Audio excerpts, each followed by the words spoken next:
Guys, TCU is 10-0. They just knocked down the team everybody wants to be the big bad wolf in Texas, even though they've no right to do so.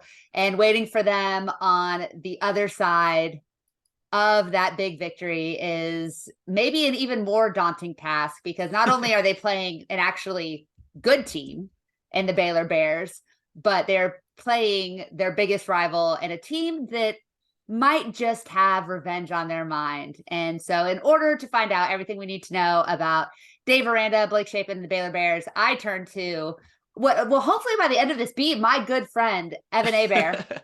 Because he told me before we started that he has no friends that went to TCU. So folks, we're all going to be friends with Evan and just show him that we're really not as bad as everybody wants us to be. Most of the time, though, this season is probably not the time to interact with us positively. So Evan is of the Between Two Bears podcast on the 1012 Network, a delightful show that he co-hosts with his friend Matt, who is a little bit under the weather. Otherwise, I would have been outnumbered here, and it probably would have been bad for everybody. But he was kind enough to join us. Evan, how are you doing today? Good. Things are good. I actually didn't watch our game last weekend, so things are better than they otherwise would be. So I'm in high spirits. Yeah, and TCU fans can certainly relate, through much of the last few years of not wanting to watch or waiting to be a results-based fan. We've been there, done that for sure. But you can't maybe speak to the specifics, but that score, that 31-3 Kansas State victory over Baylor in Waco, was probably one of the more surprising results of the season. Baylor's been a little bit uneven as they kind of look to replace a lot of the really talented guys that are playing now in the NFL. Were you shocked to see that score, or was there something that Kansas State does that didn't really surprise you? Yeah, I feel like Kansas State specifically, the way they play football is if they're even like a little better than you and you can't stop like their number one thing, like they're gonna find a way to keep you, only having 5 possessions in a game. And if you don't score on those, the score could look pretty lopsided. So I assume it was as big of a butt kicking as the score looks, but that makes sense. The way that they try to win football games. If they win, it's gonna oftentimes look a little bit like that. Yeah, it's, I think TCU obviously benefited from, kind of 3 different quarterbacks making their way through the roster on that game when they played them. But the Kansas State is probably the team I least want to see in the Big 12 championship, but the one that's most likely to be there, especially after that result on Saturday. Down in Waco. But outside of that, it seems like Baylor's been playing pretty well. They had the loss in Morgantown, but a Thursday night in Morgantown is just going to be a weird situation. But otherwise, do you think that this team has kind of grown and developed and is fitting more into the mold of a Dave Aranda team as the season has gone on? Yeah, no, and I think that's a good question because Matt and I, in our infinite wisdom, we thought we were looking at maybe 11, 12 wins this year just because of how we think. But I think the games that they were losing early in the season, they were losing in a way that young teams do lose, double overtime on the road, a stinky weekday, road loss. So, up until this weekend, I was really feeling that, we got the bye week behind us. We've been like running the ball really, really well the last few weeks. And we had 8 interceptions in 2 games. So it kind of felt, a little bit like last year where we had a tough loss, early in the season to Oklahoma State. But then, we rattled off 5, 6 wins before we came up to Fort Worth. So I was kind of feeling like it was very similar kind of map that we laid out last year. So I think that might be why it's especially disappointing that the game went the way it did for people, because we were kind of thinking like, okay, we have to win our last 3 games to get in. We did it last year. We've been here before. So I think there is a little bit of like recalibration there, but I would say even after, the big loss, I don't think there's a lot of people that are down about the season. I think they're maybe annoyed, maybe like frustrated, but not like, okay, we're definitely not very good. Like I think a lot of people correctly think that we're still, a pretty good football team who is just young in places where it really stinks to be young. Yeah, well, and I would say too that, a lot of the reasons that Baylor was picked to win the Big 12 in the preseason media poll was obviously based on an incredible season a year ago, but also just on how unsure people were about the rest of the teams in the conference. You had Yeah. so many questions at quarterback. You had so many new coaches, new coordinators, different things that I think it was fair to kind of say, we don't really know what most of these teams are. I mean, Oklahoma, you can normally pencil in they had a new coach, a new system. Texas normally gets the benefit of the doubt, whether they deserve it or not, but Mhm. they were going through a lot of changes and looking at a first time starting quarterback. And so even though Blake Shapen didn't come in as the most experienced guy, he had played in big, meaningful games, but it was still Yeah. probably unfair to saddle Baylor with those expectations based off of the skill talent that they lost across the board. All that being said, I would still say that what they're doing on the defensive front and probably the offensive line, they're as good as anybody in the conference. Do you feel like those two units have kind of lived up to expectations this year? Yeah, I mean, I think the offensive line definitely has. I think prior to this weekend, I think we were rushing for like 200 yards a game, and it wasn't um, not a ton of chunk plays, right? We were just running as much as we needed to. And the defense has played really well. I think early in the season, our pass defense was nowhere near where we assumed it would be, and then we got it together, after the bye week, and then I have the fortune of not seeing any of the tape from this week, but I'm assuming it wasn't the best night for the defense. So I'm kind of rambling around your question, but I do think the things that we knew we were going to be good at, we still are good at. Mhm. I just think we may have missed in the transfer portal sweepstakes for a really reliable, old receiver, because that's what kind of carried us through the wilderness in a lot of ways the last few years, was these old guys who maybe weren't changing the game but were consistent, third down threats. And I don't know if we have a receiving room that we can really lean on in that way this year. So I think if you would have told us that we were 6-4, 10 games in, and you had us guess why it was, I think we probably would have landed on an answer very similar to where we're at right now.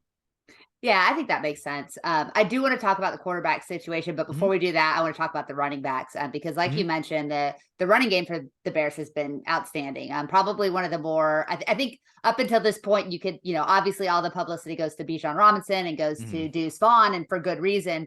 I think Kendra Miller's kind of announced himself now as being one of those elite backs, but there's still probably the most underappreciated group in the conference is the Yeah. Baylor Bears. When you look at Richard Reese, and he has been an absolute revelation, maybe Hmm. not getting a ton of like the national love, but what that kid does every week, and is a true freshman or redshirt True freshman? The freshman. He's a true true freshman. freshman. Yeah. Yeah, does not look the part of a true freshman whatsoever. Yeah. And then Squirrel, when he's been healthy, has been one of the more electric and consistent players as well. What have you noticed about the way that those two guys are playing, and what do you kind of see what they can do for not just this season, but the future of Baylor football? Yeah, well, I think Richard Reese, I think he, if we're fortunate enough to keep him for 3 to 4 years, I think he could be an every down back until he decides to leave to the NFL or to maybe a different school. But I think for as long as he wants to be an every down back here, he will be able to.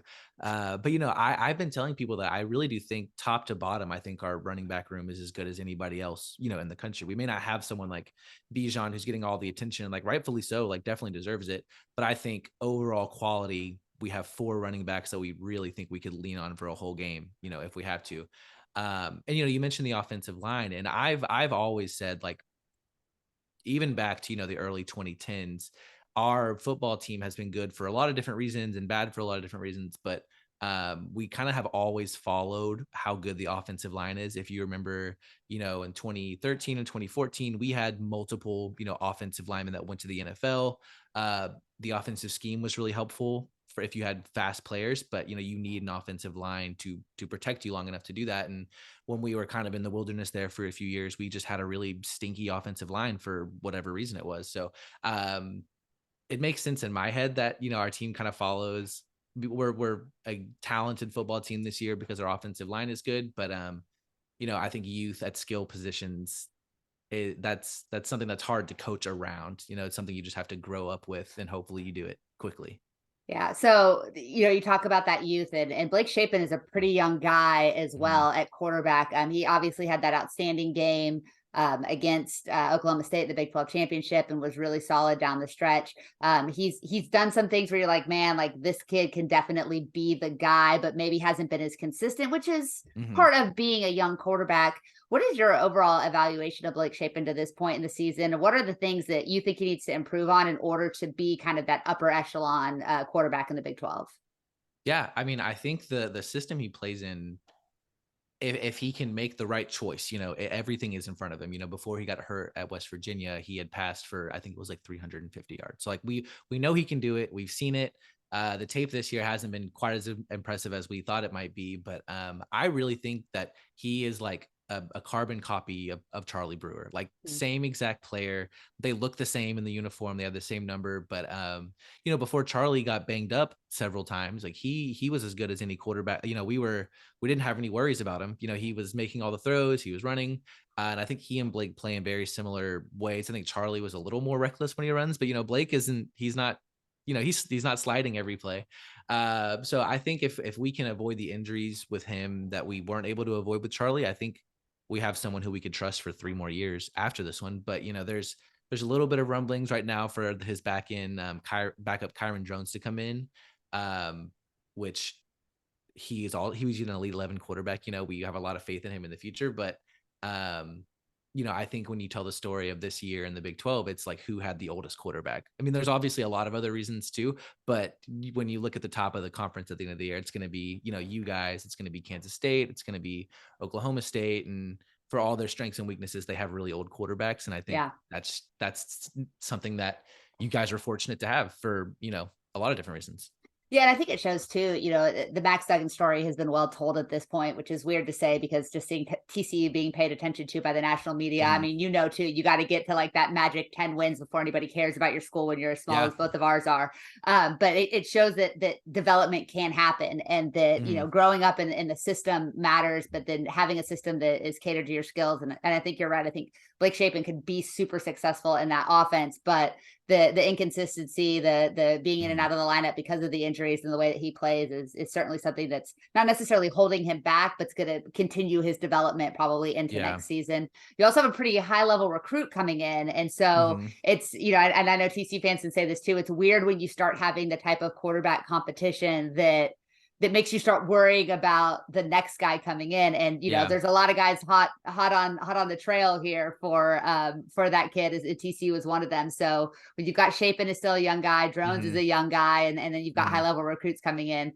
The transfer portal changes everything for that. So it's going Yeah. to be interesting to see what Aranda and the offensive side of the football decide, down the stretch here the next couple of weeks and into the postseason, how that's going to impact the spring and that quarterback competition.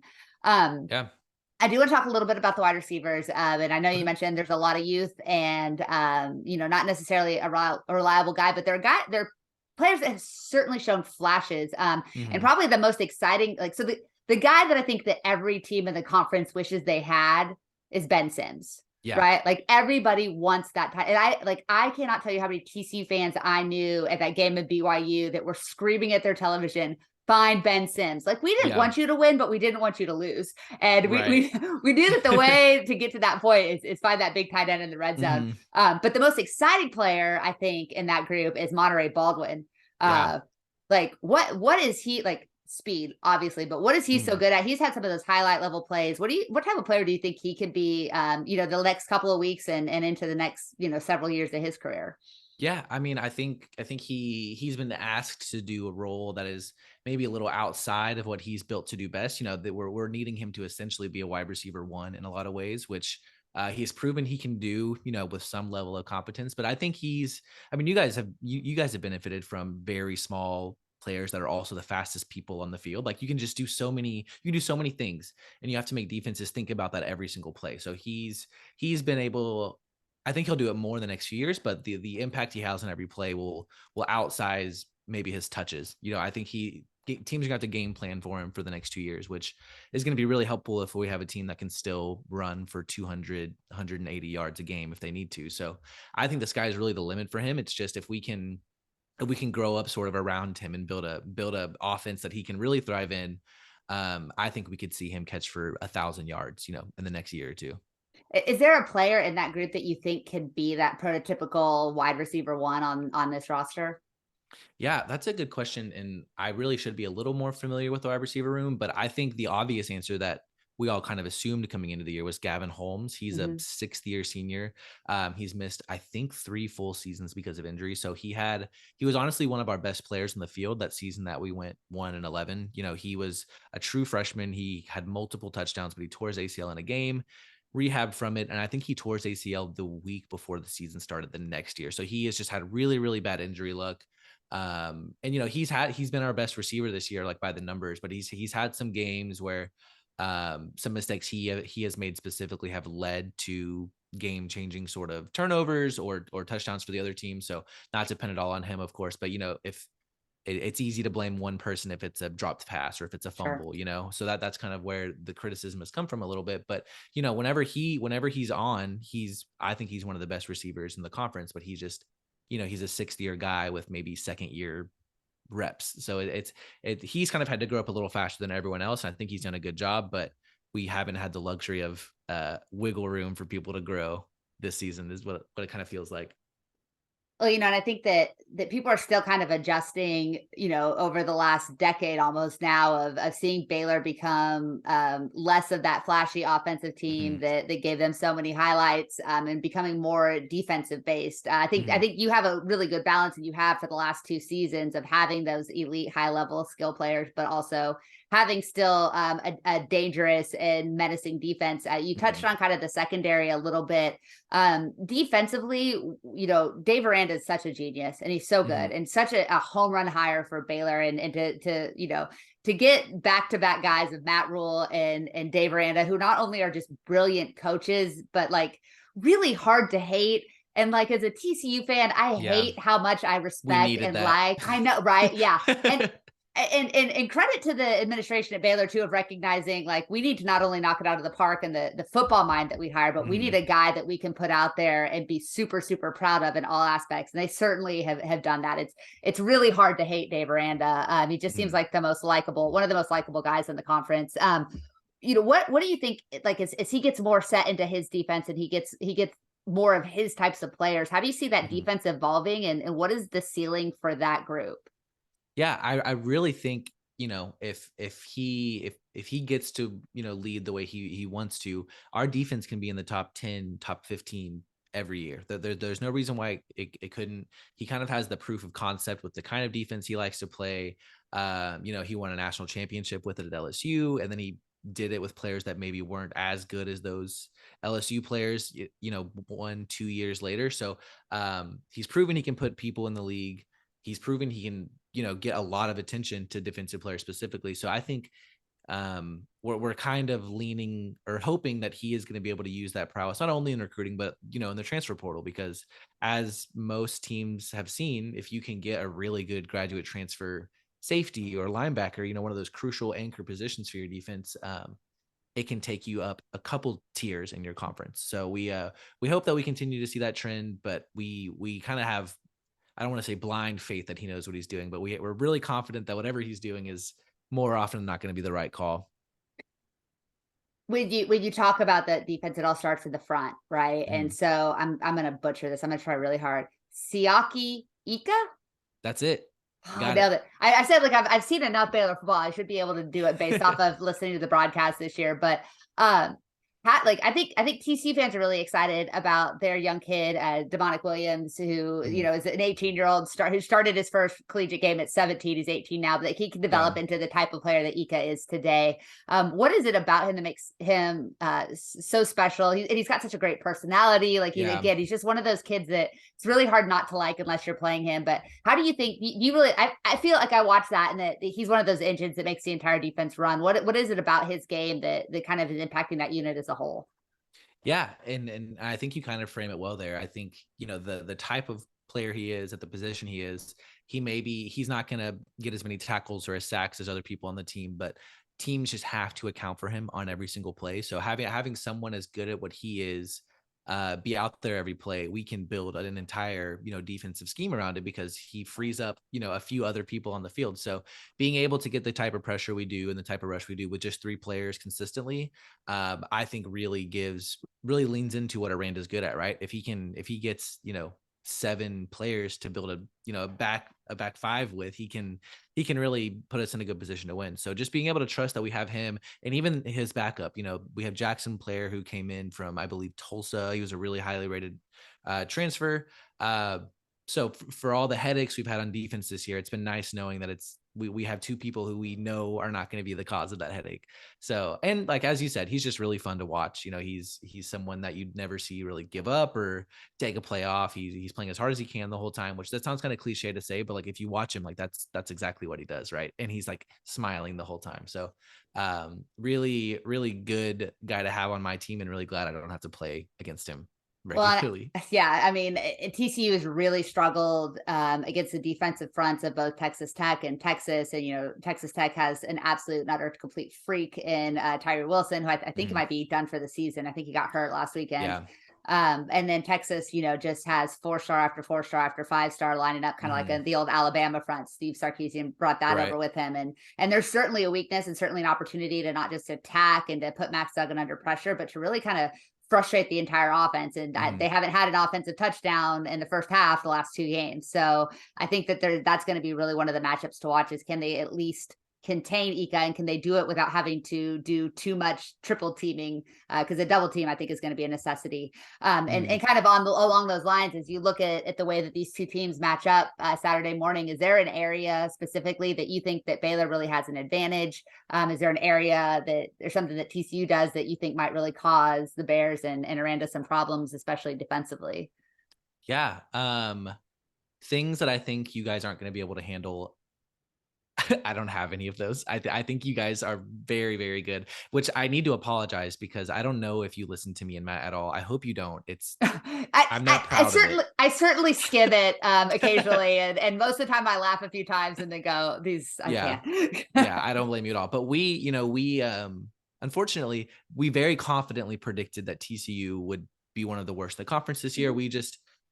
There was something that a lot of people saw that we didn't, I guess is the best way to put it, because we have been proven wrong. Oh, we didn't see it either. No. Okay, listen, I feel less bad then. Okay. Yeah, no, when TCU got to 3-0 beating SMU, and they got to 4-0 beating Oklahoma, we were all like, we were picked up that 7th in the conference. And while I thought that was a little low, it was only low by a spot or two. Like, nobody saw this coming. So no, you were right to doubt us. We doubted ourselves.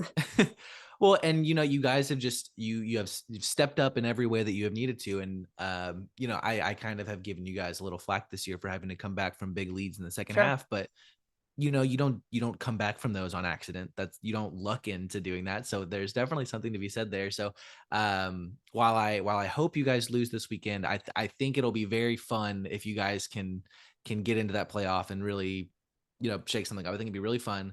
And unfortunately for you guys, I think the worst team has won this game like 7 times out of the last 10 times. So true. So I'm feeling very confident going into this weekend. There's some precedent here, but I really do think like Max Duggan is obviously like incredible. He kind of drives your whole offense alongside your really talented receiver. And we have some data on the Bears that mobile quarterbacks who are willing to like run people over can kind of get whatever they want on us if they're on their game. So I'm nervous that it's going to be a similarly scaled blowout from last week, but I'm very hopeful that the records kind of go out the window when Baylor and TCU play, and that kind of feels like it's been the case more often than not recently. So that's kind of what I'm hoping for there, because on paper I have a lot of faith that you guys are the better team right now. Wow, that's like the nicest thing I've ever heard from a Baylor person on this side of the podcast. Matt, please don't listen to that. Yeah, Matt, he's sick. He's fine. He's hilarious. I think it's going to be really interesting, and I'm glad that you brought up like the worst team tends to win. When you think back to the instant classics, and I still can't talk about 2014. I have an old woman, and it's still like it sends me into the vapors. Like every time I even think about 2014. But then you think about that triple overtime classic in Fort Worth when Baylor was playing for these opportunities, and then of course you think back to last season and that weird ass game. Like I still couldn't tell you what happened, and we all thought that was the anointing of Chandler Morris, and that he's really not done anything. Like he's been hurt pretty much the entirety of since. And so I think, but then I also think back to the last time TCU played in a bowl game was 2018, the glorified Cheez-It Bowl, the greatest bowl game ever played, right? Ever played. The game that enabled them to stay in contention to play in the Cheez-It Bowl was that, I don't know, like 9-6 or like 13-9 win in Waco. Yeah. Where it was like 4-string quarterback. Jalen Reagor scored every touchdown in like 3 different ways. The stupidest game I've ever watched in person. Like it was so dumb. It was dumber than the Cheez-It Bowl. So you really can throw the expectations and the records out the window. That being said, I mean, it's a lot of new faces, but how much do you think those players in the locker room are thinking about what happened last year and TCU taking away this opportunity from Baylor and wanting to to kind of pay that back this season. Yeah, I mean, the storylines are so similar that I think people who say they aren't thinking about it like definitely are lying, right? Like it'd be impossible not to think about. But I think with the places that we are old on our team are usually like the vocal leaders of the team. So I'm assuming everyone's head is on straight. I don't think anyone's feeling particularly good after last week. So I would be shocked if they were psyched out for this game. But Aranda is still a young head coach. Like I know he continues to lose sleep over that game. There's no way he doesn't. So I'm interested to see if he, I doubt we have a chance to run up the score, but if that's in the cards for us, I wonder if that's something that he would maybe be eager to do. So I think it'll be really interesting. I doubt he ever even mentions that we lost last year, and he just says what every head coach should say before this game, but there's no way it's not on his mind. So I'm interested to see how it kind of plays out. Yeah, I think it's going to be interesting. There's certainly going to be some of that emotion. Is this also senior day for Baylor? It is, yeah, and we Yeah, have senior. a pretty good list of seniors that we're saying goodbye to. So I'm assuming it'll be a mostly full game. I'll actually be in Dallas. I'll be missing my second game for a wedding in a row. So You need better it is. friends. Who I does know these small you weddings? went to a Christian school in Texas. You know how it goes around the age of 28. So This is just a 28's a part of little the old. equation. It's a little old, I Well, think, for Baylor. I don't know, I say but that, but I was in like 7 weddings in okay. 2018. Yeah, So that's you're right. You're that's the spot time on. frame. That is the time frame for sure. I remember like spring semester, like the candle passes during Yeah. sorority meetings, just were incessant, Yeah. nonstop, whatever. Oh gosh, now you've got me all off my train of thought. And I'm thinking bad thoughts about 2014. I'm thinking like, oh, TCU ruined a senior day at Baylor. I think 2 Mhm. years ago. I mean, Yeah. another like that, we like jump out to a 31-0 lead and then win like 30-27 or something. Uh-huh. This series is always just really It's weird. upsetting. It's always so upsetting. Well, and unfortunately, there's always there's like a rivalry between Baylor and TCU, but I would say most Baylor fans would say there was a rivalry between Baylor and Gary Patterson. I'm not really sure the origin True. of that beef. I'm sure there is some, but unfortunately, you guys have become very likable, and Matt and I talk about how annoying it is because just a very fun team to watch. Very So fun. I hope that I get the chance to be very mean to you guys on Saturday, but Sure. I don't know if I'll be able to. Yeah, I think it's really good. I think the Gary Patterson Baylor rivalry, which was really like a Gary Patterson hated he who shall not be named, with the Mhm. passion and to much to the chagrin of Vindicated Baylor there. fans. Yeah, and then turns out actually Gary was right. And Gary could be a very unlikable guy for football fans of other Mhm. colleges for sure. Like we don't Yeah. have to like him now. He's a Texas. Actually, I just saw something on Twitter. Apparently, he's like the leading candidate to be the head coach at Nebraska, which would be, I mean, Interesting. good for him. I hope so. I I've hope heard of so. that, but good Yeah, for him. I hope so. I'm happy to not have to deal with him once a Right, year, so right. works for me. Seriously. I'm happy to have him out of Austin too. Mhm. But yeah, I mean, I think that's kind of where all of that hatred stemmed. But it's really hard to hate Dave Aranda. Sonny's a pretty dang likable guy, and that TCU Yeah. team, like you said, is just a really fun team to watch. So with that in that realm, then which of the TCU conspiracy theories do you subscribe to? That TCU is headhunting and knocking out quarterbacks so that they only have to beat second stringers. Okay. The Big 12 officials are very much in TC's pocket. That was Texas's fans because they want a team to make the playoffs. That's one of my favorites. Or because Texas and Oklahoma are leaving the Big 12. The Big 12 is purposely screwing over those two programs that have never been looked out for by the conference. I mean, those are my three favorites right now. There are a few more, I'm sure, but Yeah. I think that's where the TCU gets to be the bad guys still a little bit. Yeah. I didn't know that was a conspiracy theory number 3, but I'm definitely subscribed to that. Yeah. I think that the leadership of this conference is not even bad. It's just so weird that I would believe that they are trying to give Texas and OU just an all around bad time on their way out the door. No reason not to.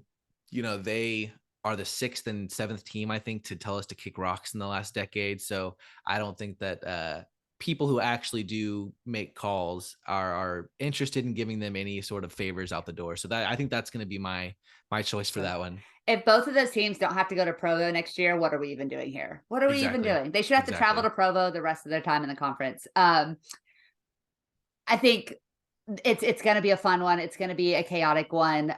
Ultimately, and I know that you've been saying really nice things about TCU. I don't know if you fully believe them in your heart or if you're just being really cordial, and I appreciate it if you are.